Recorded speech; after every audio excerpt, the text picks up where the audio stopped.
A Minecraft server. If you mean during the live cast, we might have time to do that.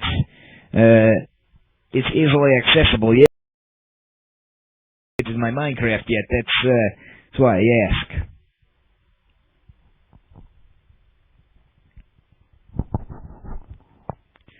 But an interesting site that I found, and you guys probably know this, but I'm going to let's enlarge the screen to a reasonable size.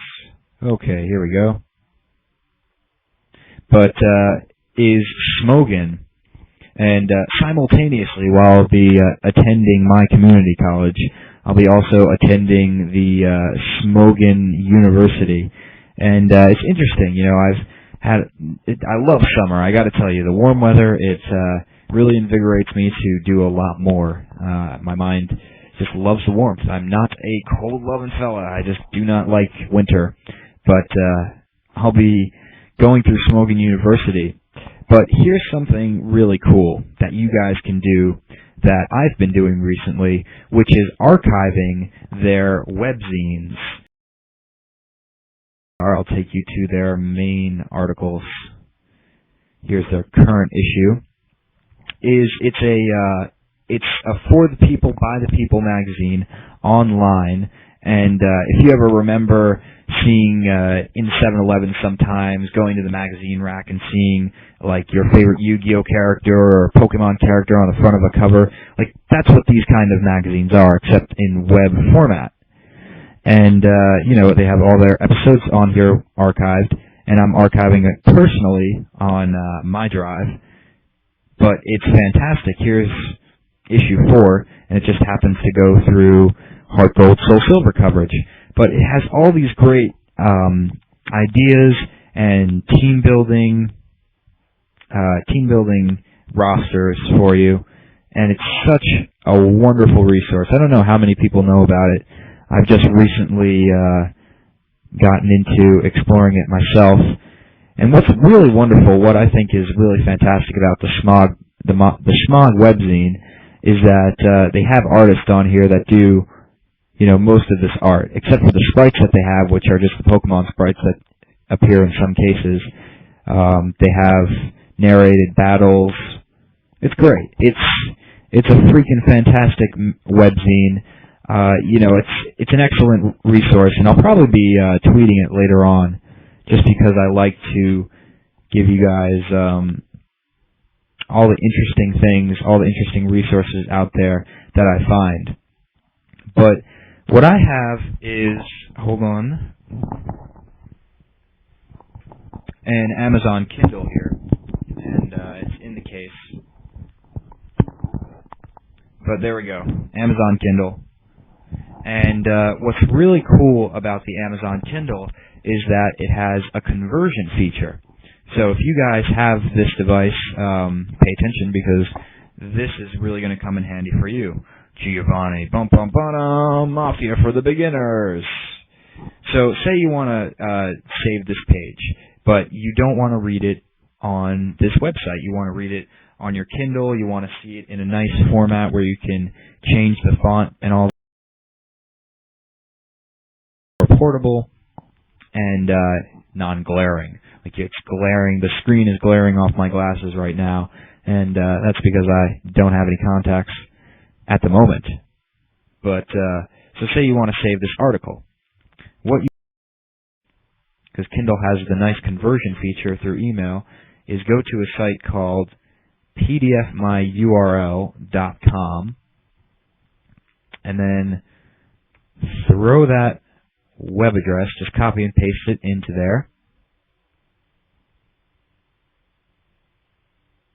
No, I'm not using the new XSplit at the moment. I'm using the old version because it is sound, and I didn't want any blips during this live cast. Then click that button, which is just the PDFify my URL, and then you'll see right here on Chrome, if I could just scroll it, it has downloaded to your desktop. Now, what you can do with that PDF for example, we'll just actually open it up and view it in Adobe, and I'll just show you guys what it looks like, for example, because say you don't have the Kindle, but this is how I'm archiving the webzine. So instead of having a physical magazine that is in a shelf somewhere, stored off in a dusty room, what you get is a nice compact PDF file. So here is Adobe. Let's see if we can try and re-angle this. But what you can do in Kindle is send the PDF to yourself, send it to your Kindle email address, and it will go straight to your Kindle as long as it has Wi-Fi turned on.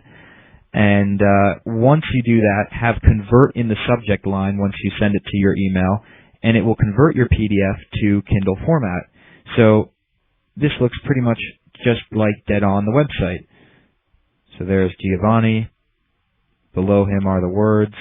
And of course you can make this bigger to your viewing pleasure, but you know, it's kind of hard to see during a live cast just because it's stream quality on Ustream. And you know, it's not the best. But yeah, see, look, I'm lagging everyone's internet with Adobe, so I better cut that crap out. But it's pretty cool because although Kindle is still kind of in beta with their conversion settings, it seems it seems to get B's and H's wrong. It sometimes mixes them up, and when you're reading it, you're like, what is that word? But for the most part, it stays dead accurate, and that's a great way, the pdfmyurl.com, to archive any website that you want to just take on the go with you later with your Kindle, or just view later on your laptop or computer at your leisure without the web. You know, I know some people have not great web connections, and sometimes it's easier to just grab an article and go. Yeah, you know, I gotta train my team. I can't just, like they always say at the end of those Smogan articles, the Smog magazine, webzine, I always mix that up. They say, try and test yourself. And it's that insatiable urge to test out new teams, but you know, I've got to get time to actually try it out in the digital realm, not just on paper. But I've got a lot of Pokemon in this notebook. A lot of ideas for Pokemon. And I'll be sharing tonight, I don't know if you guys caught that on my Twitter, follow at DeoGenZ, but I said we are going to be discussing EV training of Tyranitar. So I've got a couple of different ideas, and some of them were inspired from the first first issue of the Smog webzine, and some of them were inspired, but I just took a 5th generation new look at it, and I've got a pretty interesting set that could make Tyranitar a beast, even against that electric eel Pokemon. That what is that thing? See, I raised one, and I don't even remember what it's called. It's like Electros. I remember it's the electric eel, but it's a bitch because it levitates, so it's completely resistant. It's worse than a Spiritome because it's, Electros. So there you go. I was right. Yeah, that thing is crazy. It's great to use if you find one. The earliest you can find one in the game is at Shardstone Cave. I know that we haven't gotten there yet in my black walkthrough, but if you go backtrack to my white walkthrough, you can see in those episodes that eel, the little white eel one, that eventually evolved. Electros. I believe that it evolves with a Thunderstone, though. So you can only take it so far with leveling up, and then you gotta use some Thunder Power! But it's a beast. Tynamo. Yeah, there you go. That's it. Tynamo. So there's the official term for anyone who's like, man, DeoGenZ Pokemaster, what? He's a noob. He doesn't even know the 5th generation.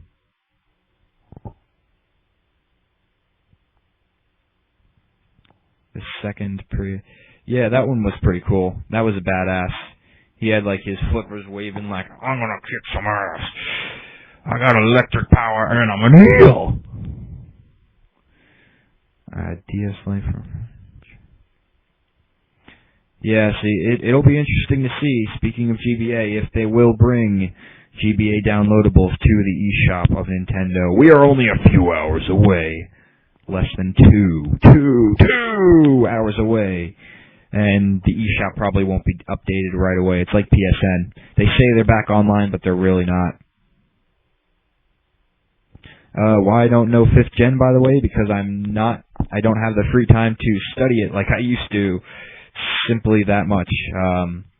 Focus more on doing walkthroughs and things for YouTube now than I am on EV training Pokemon. And now I'm thinking about doing more reviews too. Again, I got a positive response from that, and whatever the viewers want. I forgot that I didn't know why I thought I had a subscriber base is from the original Nintendo radio, theoretically. So they were there for reviews. I don't know why I didn't think people wouldn't like more reviews. But, yeah, 9 a.m. Nintendo time. Yeah, it's when they will get around to updating the eShop. I'm so eager to play with the Pokedex, though. I'm going to be messing around with that all of tomorrow. And if you guys are lucky, I'll probably make a video. I'm just kidding. I probably definitely will make a video. Portal 2 review? Yeah, I could definitely do a Portal 2 review. I love that game. I'd have to think of what I'd give it, but I definitely would rate it high. Do I ever think... Yeah, I think when there's 1,000 Pokemon, they're going to make like 1,001 Pokemon, and so they can say there's over 1,000 Pokemon, or 9,000, I don't know, but, yeah. I don't know if they'll ever stop making generations. It's such an infinite cash flow for them. I don't think they ever would cut that. That would be such a big loss for them if they stopped. But I would actually like to see them halt on the generations at maybe 6. Like, alright, 6, fine. Let's see fully 3D Pokemon, meant to be 3D, never in sprite form. Let's see what they look like only. And let's see if I can believe that. Okay, but no more generations after that. Let's try and build up the story a bit more. Let's make it more robust. Let's make it a bit more deep. You know, it's an RPG, but still, it's kind of a kiddish. It's seen as a kid RPG. I mean, they tried to bridge the gap a little bit in Black and White. They tried to make the maturity level a tiny bit higher, made the trainers a bit more mature. But overall, the story did not get that much progressively darker or that much more interesting. It's the same premise over and over again. But, games like XD Gale of Darkness, Shadow Coliseum, those games were really excellent, and those I'd love to see a deeper look into.